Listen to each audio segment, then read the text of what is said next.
Welcome to the Health Headliner podcast by Tudu Digital. Our content is informational only and not medical advice. Please consult your provider. Now, let's dive into today's headlines. Imagine an illness woven right into your DNA, a condition that, well, once meant a drastically shortened life. Now, picture a treatment, not mass-produced, but meticulously crafted, letter by letter, just for one person. It sounds like science fiction, doesn't it? It really does. But today we're diving deep into a pretty remarkable medical reality, a situation where exactly that kind of individualized therapy has been used successfully for the very first time. Exactly. This deep dive is all about a truly groundbreaking achievement in medicine. The initial successful treatment of a patient using gene editing that was personalized right down to their unique genetic code. And we're drawing our information from a detailed report in the New England Journal of Medicine, and also getting insights from a health news article from Children's Hospital of Philadelphia. Our aim here is to really understand the nuts and bolts of this development. Right. We want to explore how this incredibly specific treatment was actually created, what it might mean for the future of tackling rare diseases. And ultimately, why this story really offers a significant reason for hope. Absolutely. So let's start with the individual at the center of this. An infant named KJ. He was diagnosed with severe carbamoyl phosphate synthetase 1 deficiency. Carbamoyl phosphate synthetase 1 deficiency. Okay. Yeah, it's a mouthful. What exactly is that condition and why is it so serious? Well, it's a rare metabolic disorder. Yeah. It basically disrupts something called the urea cycle. The urea cycle. Yeah. And this cycle is vital. It's how the body converts toxic ammonia, which is a natural byproduct when we break down protein into urea. Which is then flushed out safely. Exactly, through urine. But in KJ's case, the specific enzyme needed for that conversion wasn't working properly because of a problem in his genes. So the ammonia, it just builds up to dangerous levels. Precisely. And this buildup, this accumulation of ammonia can cause severe damage, especially to organs like the brain and the liver. Wow. And sadly, about 50% of infants born with a severe form of this deficiency, they don't survive their first year. That really underlines the gravity of it all and the huge challenge the medical team must have faced. It also shines a light on a bigger issue, doesn't it? I mean, developing treatments for these rare diseases must pose incredible hurdles. You're absolutely right. Creating gene editing therapies, well, it usually demands huge resources, just massive. Right. And when you think about the sheer number of different unique genetic variations that can cause rare diseases, it becomes this enormous undertaking. Yeah. So historically, the focus has often landed on developing treatments for more, let's say, common conditions, the ones affecting larger groups of people. So individuals with these less common conditions like KJ, they've often had very limited options or maybe no targeted treatments at all. That's often been the case. But this story, it really feels like a potential turning point. So tell us about the collaboration that made this specific treatment possible. Yeah, this breakthrough came from a really powerful partnership. It was between Dr. Rebecca Ahrens-Nicholas at Children's Hospital of Philadelphia, or CHOP, and Dr. Kiran Musunuru at Penn Medicine. Back in 2023, they joined forces. Their specific goal was to investigate creating these highly individualized gene editing therapies, potentially just for single patients. Yeah, just for one person at a time. Exactly. And this partnership, it really built on years and years of their previous research into inherited metabolic disorders and, the potential of gene editing itself. And they decided to focus on urea cycle disorders, right? Leveraging Dr. Ahrens-Nicholas's expertise there. Correct. And then they pinpointed KJ's specific problem. What made his genetic situation unique? Well, very soon after KJ was born, they did detailed genetic analysis. And that revealed the precise nature of his carbamoyl phosphate synthetase 1 deficiency. It turned out he had two different harmful changes. They're called truncating variants on different copies, different alleles of the gene. Two different hits, essentially. Kinda, yeah. And this very specific genetic makeup became the exact target for their personalized therapy approach. Right, and this is where the clustered, regularly interspaced, short palindromic repeats gene editing enters the picture. But as you said, this wasn't a standard, off-the-shelf, clustered, regularly interspaced, short palindromic repeats therapy. It was custom designed. Tell us about Kejaguran Abingstramaran. Exactly, that's the one. They developed a customized base editing therapy, specifically tailored for KJ, and they named it k-abe, which is short for Kejaguran Abingstramaran. I got it. And this therapy uses these tiny structures called lipid nanoparticles. Like little delivery trucks. Sort of, yeah, to deliver the gene editing tools directly to the liver cells, the hepatocytes. Okay, so the nanoparticles deliver the instructions to fix the faulty gene right to the liver.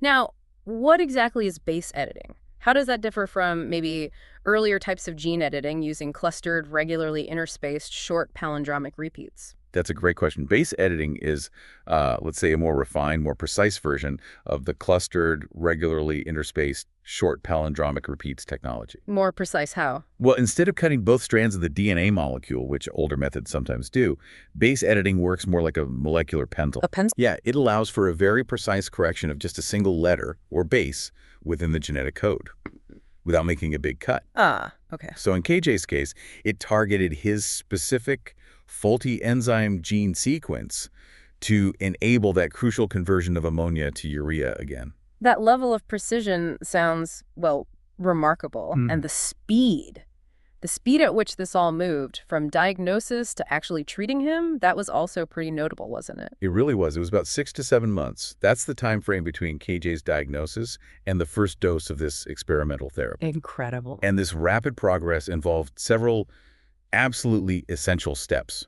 First, obviously, identifying his unique genetic variant precisely. Then the team had to design and actually manufacture this personalized therapy. Which must have been complex. Oh, absolutely. And that was followed by really rigorous preclinical testing. Okay, preclinical testing. What did that actually involve? What kind of tests? It involved testing in a few different ways. First, in cell lines that were engineered to mimic KJ's condition. Then, in mice that had been sort of humanized, they carried a version of the human genetic variant. To see if it worked in a living system. Exactly. And also, crucially, in non-human primates.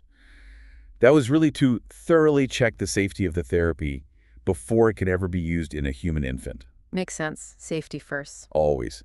And then finally, of course, they had to navigate the regulatory process and get the necessary approvals to actually proceed with treating KJ. Quite a journey in just 6 or 7 months. A whirlwind, really. And then in late February of 2025, KJ received that very first dose of this experimental k-abe therapy.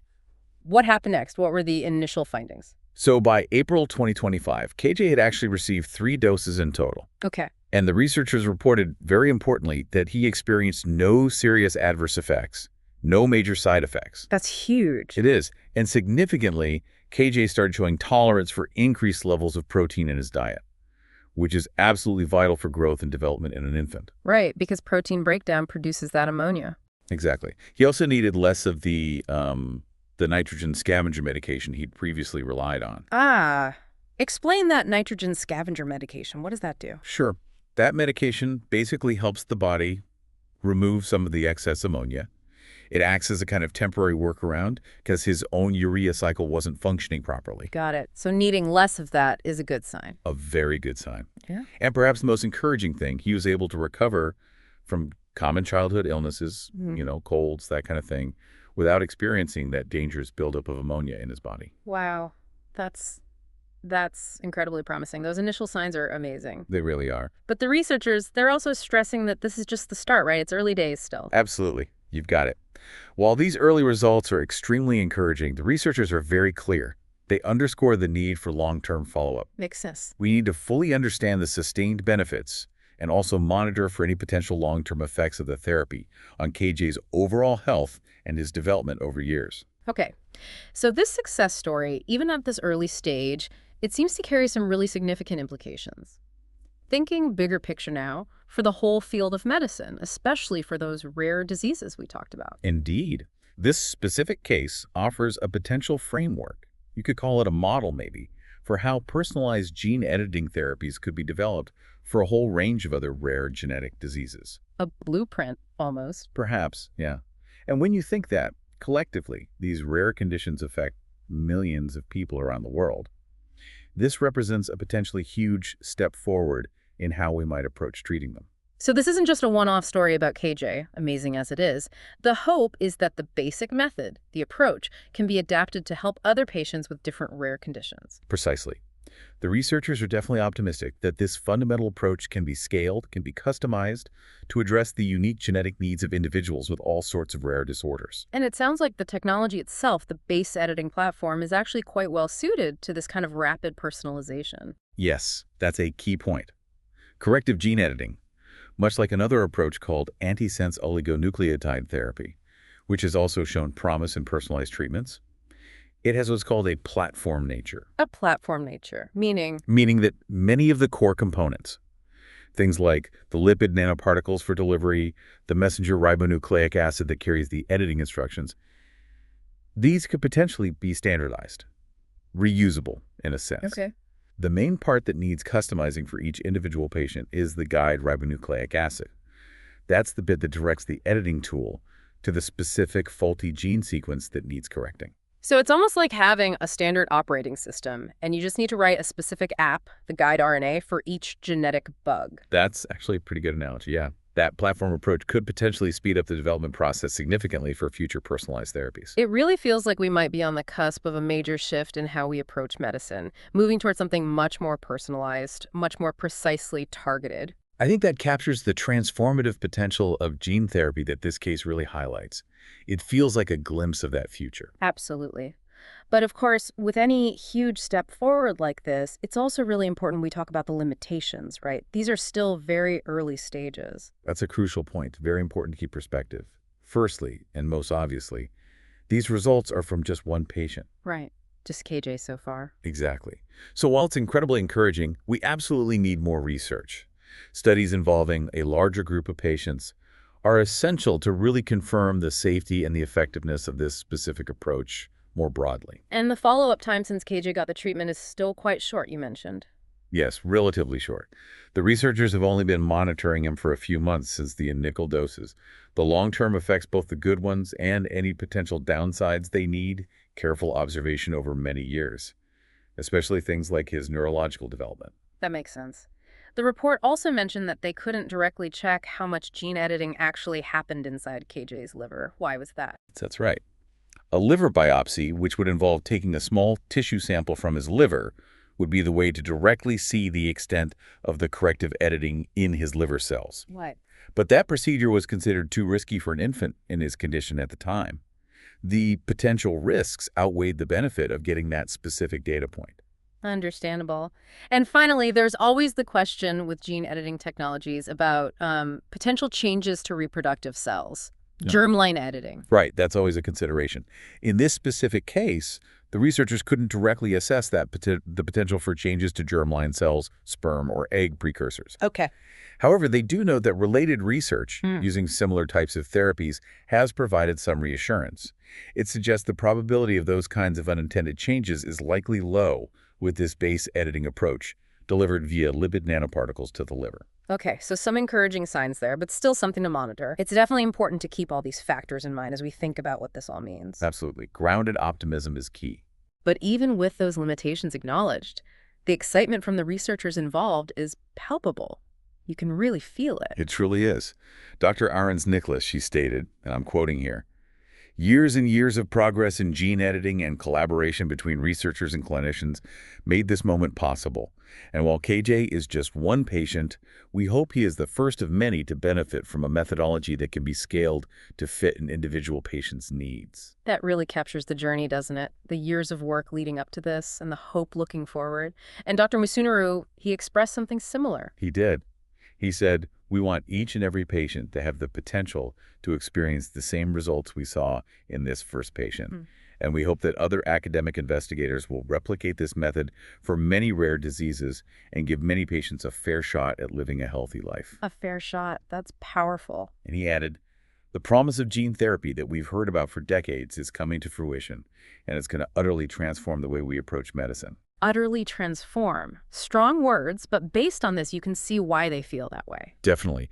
Their words really convey the excitement, the potential they see in this breakthrough. And the authors of the New England Journal of Medicine report itself, they seem to share that optimistic view. Yes, their perspective aligns. Yeah. They suggest that therapies like this one, like k-abe, could potentially be developed for numerous other inherited metabolic disorders that affect the liver. Not just urea cycle disorders. Right. They even go so far as to suggest that the rapid implementation of these kinds of personalized treatments might, in the future, actually become a routine part of medical care. Whoa, routine personalized gene therapy. That's quite a thought. It is indeed. It's a truly remarkable story. It offers this incredible glimpse into a future of medicine that could be so much more precisely tailored to each individual.